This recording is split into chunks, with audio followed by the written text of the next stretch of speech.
How you doing, Tim? Welcome back. Good.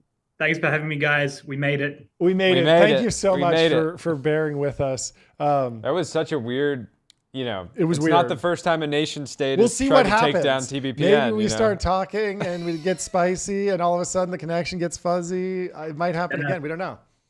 yeah, we had Tencent was pretty upset at the H20 allegations. Oh So yeah. prime Yeah. suspect number one. Take us through the allegations again. Break down what you guys published, and then we'll go through some of the reaction and the fallout from the piece.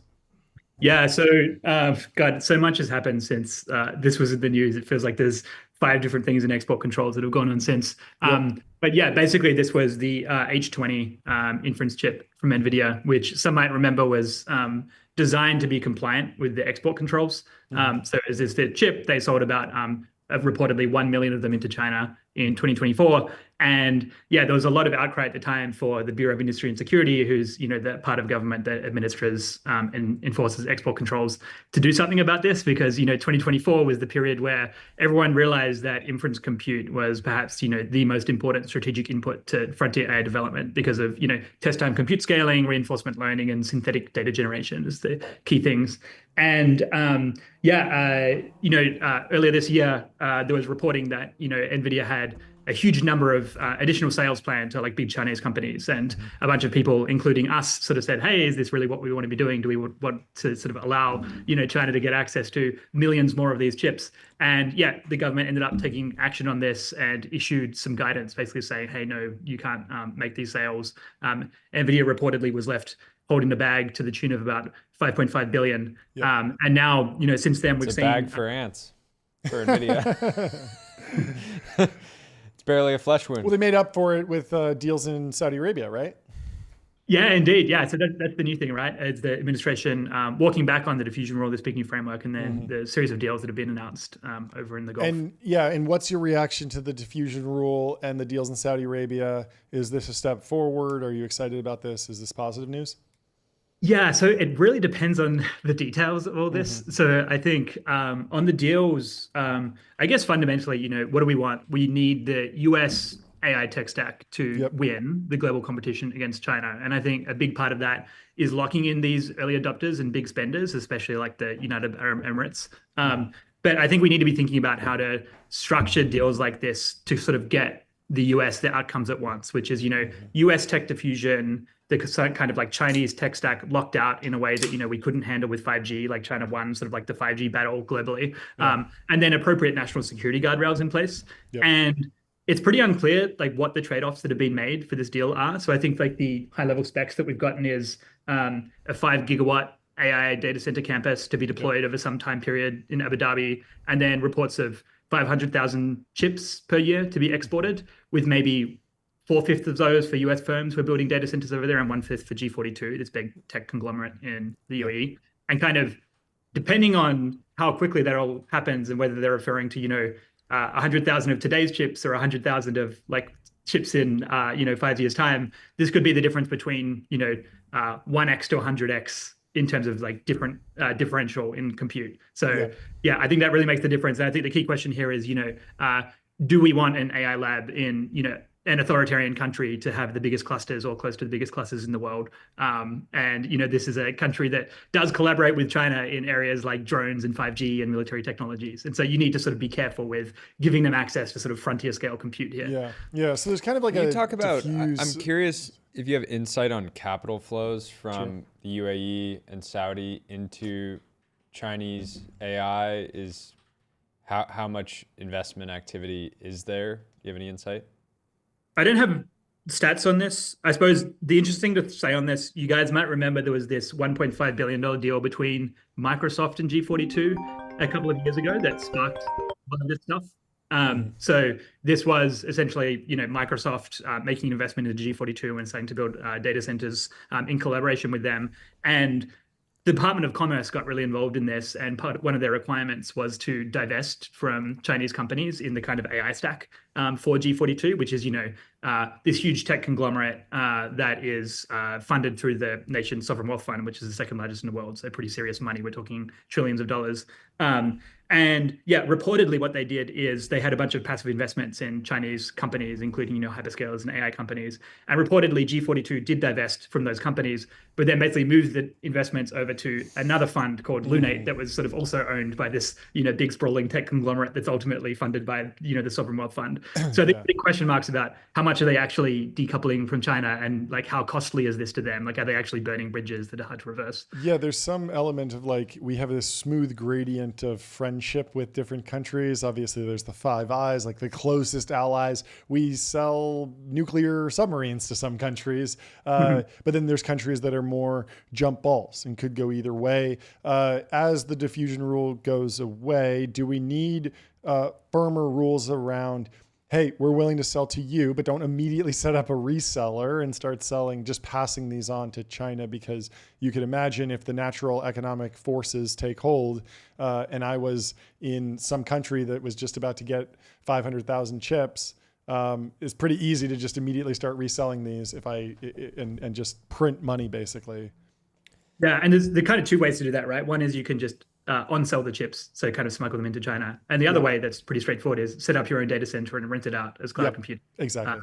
So yeah, I think that's what you're referring to. And currently there's not great guardrails around either of those things. And I think the administration wants to set up better versions of this. Sure. But yeah, I think this needs to be part where there's sort of like countries that are really willing to, buy hundreds of thousands to millions of chips. You kind of want these structured deals that have these guardrails in place. And I think the Trump administration is really, really well positioned to strike these kind of smart, bespoke deals that get us the right possible outcome across each of these dimensions. And hopefully that's what they're pursuing. Yeah. Can we talk about the news today, or maybe it came out late yesterday, that NVIDIA to set up research center in Shanghai, maintaining foothold in China. Basically, they're opening this R&D center as almost like an olive branch to China is kind of how I would describe it. They say they're going to use it to understand Chinese customer demands and design U.S. compliant products. And they're basically doing this to just kind of navigate navigate export controls and compete with companies like Huawei. This, to me, I mean, there's so much to unpack here. I love your kind of initial take, and then I want to kind of maybe move more high level. And to me, this signals that maybe Jensen doesn't take the national security concerns about like an AI war as seriously as even some of the U.S. Foundation model labs talk about it. Yeah, I'd say that's an accurate assessment. And, I think it's really hard to design, sanctions, export controls, like these kinds of things in a way that that sort of can't easily be escaped from. But it's kind of like the spirit of the rule in that, like, hey, we're worried about China, beating the US in like the most strategically important technology of this century, and we don't want you selling to them. But then, you can do all these things to sort of like actually be cooperating around the scenes, like design compliant chips or whatever. And to be fair to NVIDIA, like I think they say, look, if the speed limit is 60 and we're going 55, like we're not breaking the law, like we should be allowed to do this. And if you think like the strategic perspective for them is also, a lot of their customers are like these big US hyperscalers, right? Mm-hmm. And all of these hyperscalers are developing their own custom silicon. So, we know Google has their TPU, that they use for both training and inference. We know Amazon has like Trainium and Inferentia that they're also using for training and inference. Microsoft is developing their own stack. And so, huge source of revenue for NVIDIA is potentially at risk. So it kind of makes sense for them to want to be diversifying to other parts of the world and not just be selling to US hyperscalers. So they're certainly in like a difficult position overall. And what you think is right here depends really on how much you buy this kind of argument that, hey, over the next 5 years, AI as a technology that will like reshape the global balance of economic and military power is a thing and will be a really big deal. Yeah. It seems like the speed limit is getting lower and lower though. We went from the H100 to the H20. Now NVIDIA is preparing to release a modified version of the H20 chip for the Chinese market after your piece and the changes to the H20 restrictions. Is there a point where the restrictions are so onerous that no one wants to buy a car that goes 9 miles an hour, and at a certain point, NVIDIA will just lose the market share because Huawei Ascend chips will just be outperforming. Are you tracking any of that? Yeah, so here it becomes an interesting conversation. I think the kind of crux of the matter is if Huawei has better chips than NVIDIA in the Chinese market, and is able to sort of like capture that market, how bad is that? Like, should we sort of set export controls such that NVIDIA is always slightly ahead of Huawei, for example, and sort of like raise those limits over time? And here I think there's two sort of dimensions to it. One is that, in AI, the quality of the chips matter, so how sort of individually performant each chip is, but also the quantity really matters. So, you can have a million chips each that are like half as good and sort of like substitute for like 500,000 chips, for example. And so, this is a crude approximation, but you both want the sort of best chips and as many of them as possible. And where we're trying to squeeze China, like we being like the US government, is across this whole supply chain. So not just on, being able to procure chips directly, but also being able to manufacture their own. So having like the semiconductor manufacturing equipment and the fabs and everything there. And so I think the goal of the US government has to be really to restrict the quantity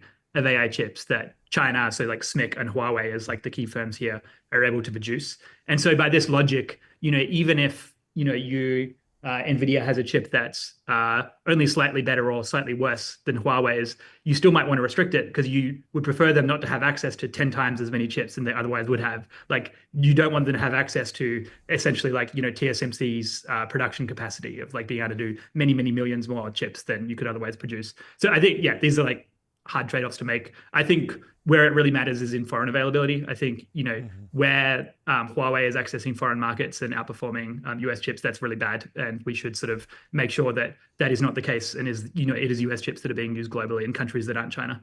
Yeah. Do you think Huawei will ever go public, or do they not want people to know? They want people to know as little about their business as possible. Yeah, unclear. Depends what the CCP wants. And it's a notoriously opaque organization. Yeah. Interesting.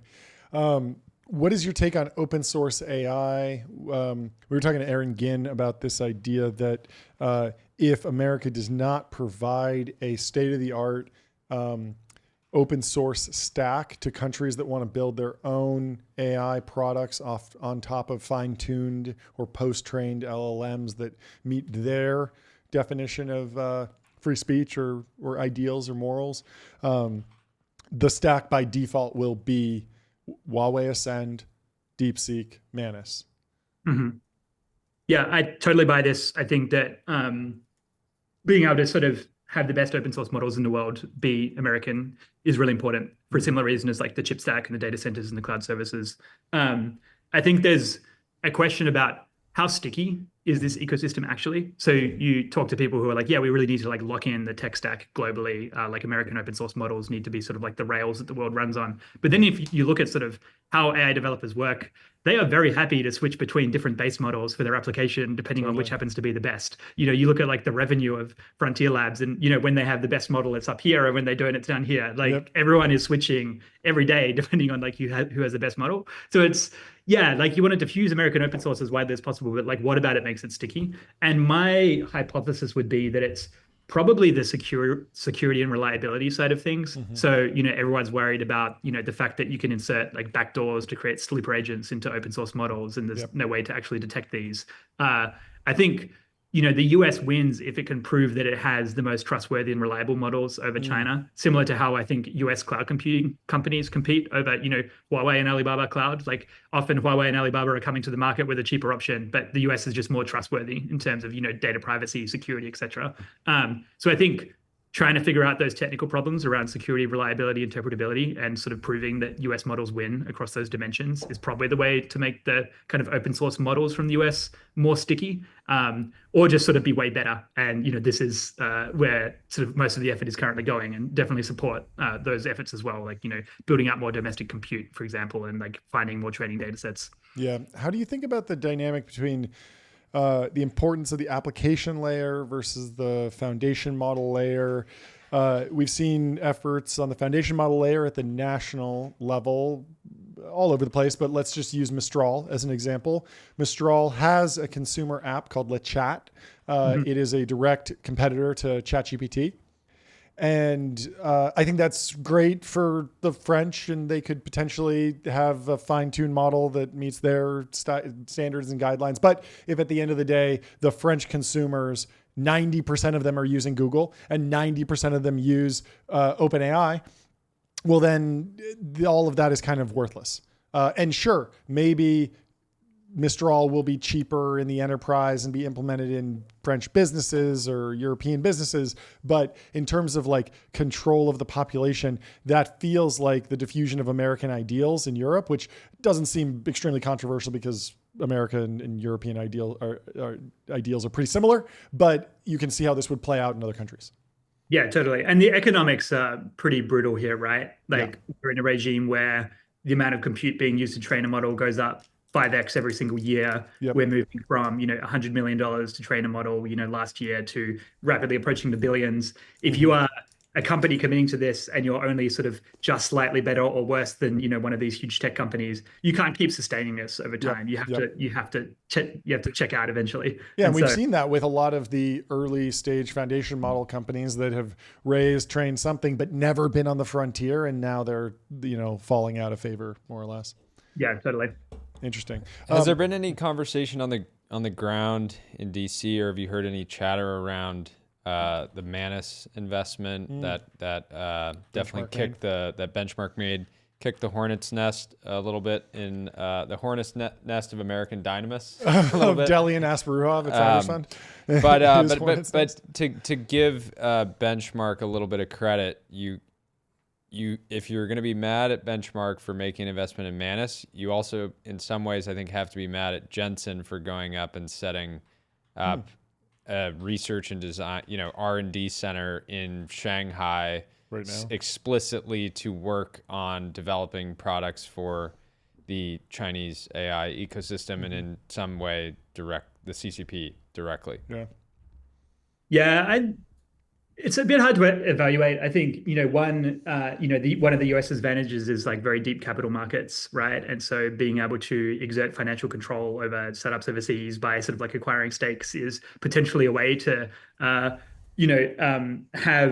you sort of a better, sort of fairer, sort of more aligned like global system overall. I think this is hard when it comes to Chinese companies. But does America benefit from having American capital allocators in ByteDance? I don't think we have much influence or control over what ByteDance does. Yeah, exactly. So I think for big companies, especially those that are part of this, Chinese sort of state industrial military complex, this is a pretty poor prospect. This is why, the Treasury Department has outbound investment restrictions in a bunch of different industries, which have been expanded to AI over time, relatively slowly though. Yeah, one thing that they've been sort of working on is trying to figure out whether to apply these outbound investment restrictions more solidly to commercial AI developers and commercial AI cluster operators. Like investments coming from VCs, actually restricting investments of those kinds into China. And yeah, this is complicated by the fact that just like due diligence is really hard. Like, let's say you're investing into an application developer who's doing something pretty innocuous, like, automated code agents or, search or something along these lines. You don't have any control over, are they going to work with the Chinese military in the future? Are they going to be sort of like an instrument of state-backed surveillance over the local population? They're not going to tell you that, and they might not have plans to do that, but they can certainly be compelled to do that in the future. So the due diligence question is super hard. Do you think regulators or the American government needs to be thinking about the pre-training scaling law potentially not holding or reaching some sort of diminishing marginal return? We've seen the data from GPT 4.5. It feels like GPT 5 might not just be 100x bigger than GPT 4.5. It might actually be some sort of mixture of experts, different models, and more of almost like a product challenge than just a scaling and just get the more chips challenge. At the same time, OpenAI is also investing in Stargate, and there's still a drumbeat of ever larger data centers in the United States. But the overall tone of AI research labs in America seems to have shifted away from just the ever bigger transformer, and there seems to be a somewhat of a resignation to this idea that there might be more challenges on the path to ASI than merely scaling up the architecture that we have right now? Yeah, I think there's a few things here. One is that, obviously these companies are still making huge investments in clusters and energy to get to the next order of magnitude of scale. So there's some level of just, financial buy-in to the idea that, pre-training scaling will continue, but also a recognition that, we've got this other scaling law, this sort of test time compute scaling law, and now like reinforcement learning as a paradigm that seems to really be working for language models, where a lot of companies are starting to put more of their compute resources overall. So I think the rough balance now seems to be around sort of 80-20 pre-training compute and then post-training. And I expect what we might see as we see sort of, companies who are building out these clusters and these energy sources to support them, where are they going to sort of like balance the compute allocation across those? The calculus seems to be that, pre-training compute is relatively less promising than before, and putting more of your resources in a relative sense into RL, which is sort of very much a kind of like the early stages of scaling up, is the better strategy at the moment.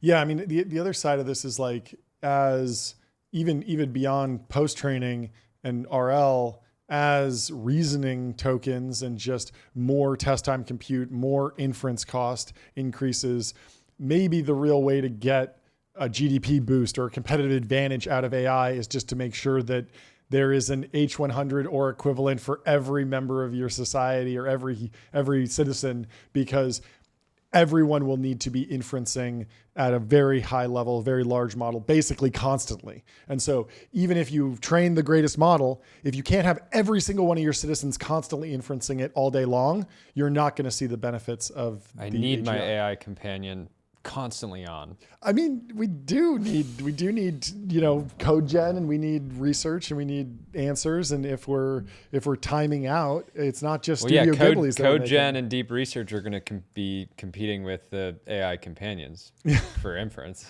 Yeah, probably. But Just to, I guess, maybe push back on Please. maybe a hypothesis underlying that. I am very confused about where most of the compute is going to be spent and how that is going to be distributed across people. So I can easily imagine a world like in 2 years where most people in the world still aren't really using simple tools like ChatGPT. Like, my grandma still like never heard of it. And but at the same time, you have some companies at the frontier who are deploying millions to billions of agents internally. So you had this really like unequally distributed use of compute overall. So I kind of buy the idea that there'll be just like massively uneven sort of like usage of these kinds of resources, and like really like located in particular countries and within particular companies. Yes, agree in the sum total of the importance of inference and compute allocated and available for inference, but potentially disagree on the distribution of that. And I think now that you hash that out, I think that makes a lot of sense. You already see that just in the prosumer versus consumer market. I'm probably kicking off like 3 to 5 deep research reports using a lot of tokens. I'm getting my $200 worth. And there's a lot of people that are, just land on it every once in a while to toy around with it. That makes a ton of sense. What's next, Jordy? What should we talk about? How have you guys had success explaining the potential for AI, the AI's potential progress in the next few years in Washington broadly? Do you feel like lawmakers have fully understand the potential, right? Nobody has a crystal ball. We can't predict the future, but if you sort of extrapolate trends and even just use the products today, do you feel like Washington is pricing it in, or is it still, or are people going to be, extremely surprised in the next few years? Yeah, my bet is 100% extremely surprised. I am, I think, consistently disappointed with how the lack of kind of level of AGI pilled people in DC are, even with sort of like current capabilities and like where the sort of trend is obviously going. I think like there's a lot that just isn't being priced in about kind of how weird the world is, in 5 years' time.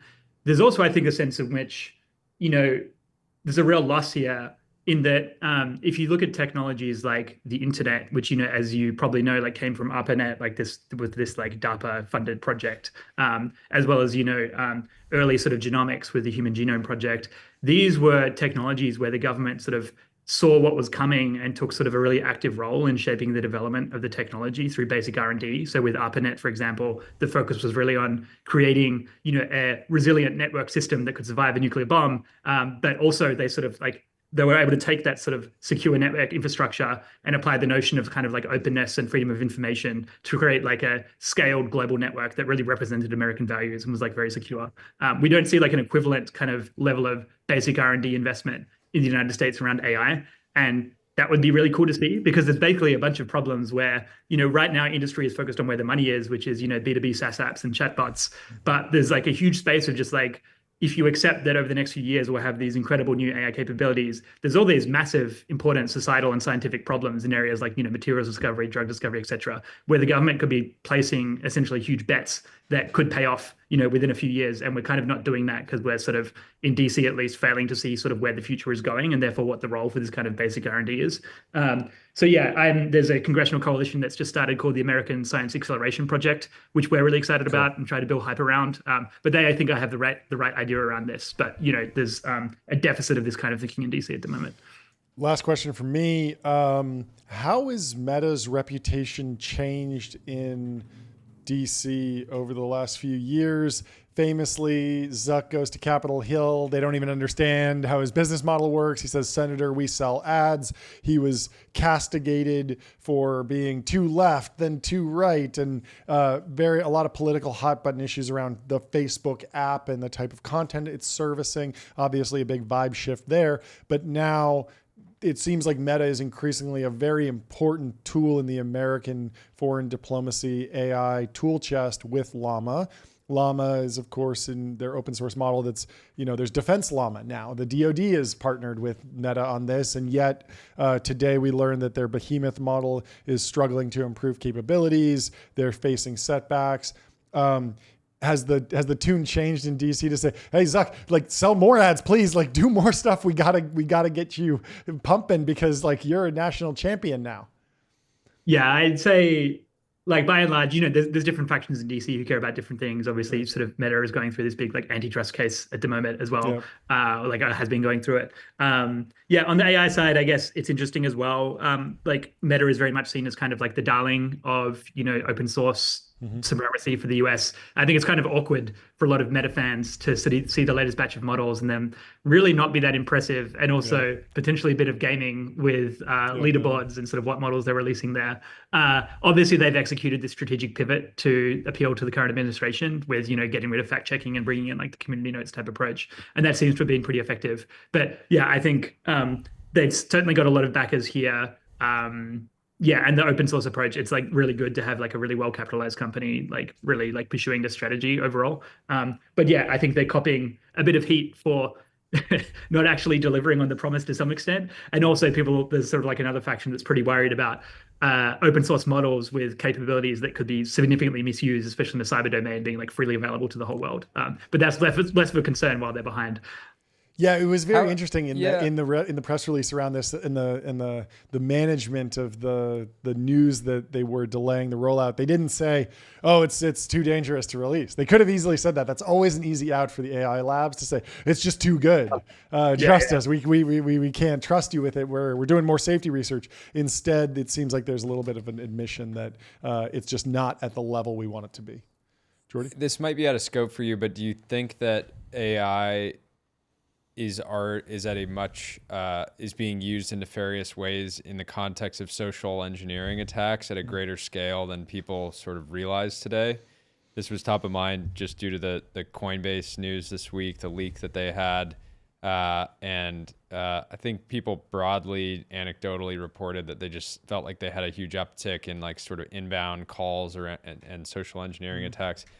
My question is AI is already, when you're using tools like Sesame and some of these lower, Sesame is obviously state of the art, but even some of these lower latency video models should already be capable and better at social engineering attacks than like, a PhD level person globally that even if English wasn't their first language. Totally.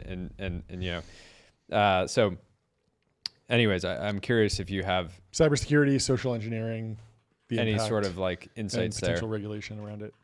Yeah, no insights into the true extent. I will note that it is surprising to me that we don't seem to see more of this. My impression is that from sort of GPT 3.5 onwards, we've had LLMs that can produce better text, more convincing text than the kind of median phishing email, which, as you know, is often like pretty poorly written.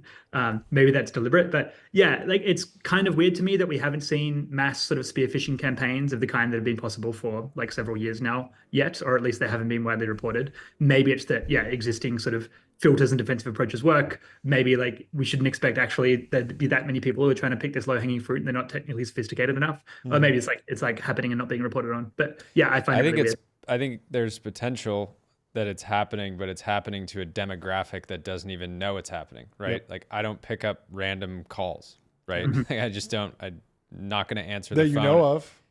Maybe the last time I called No, you, it was actually a bot. Yeah, that's You never true. know. That's true, John. You do pick up non-random calls, but that's the point of them.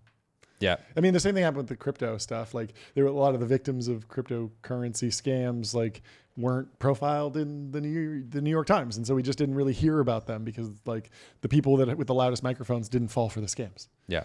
Tricky. Anyway, thank you so much for joining, Tim. This was fantastic. I'm glad we survived the attacks from the nation state actors that don't want us to yap. We kept the stream up. A stream together. We really appreciate it. We'd love to have you back. And this was fantastic. Yeah. Yeah, Thanks for guys. coming on. Fight We'll the talk to you power. soon. Have a great weekend.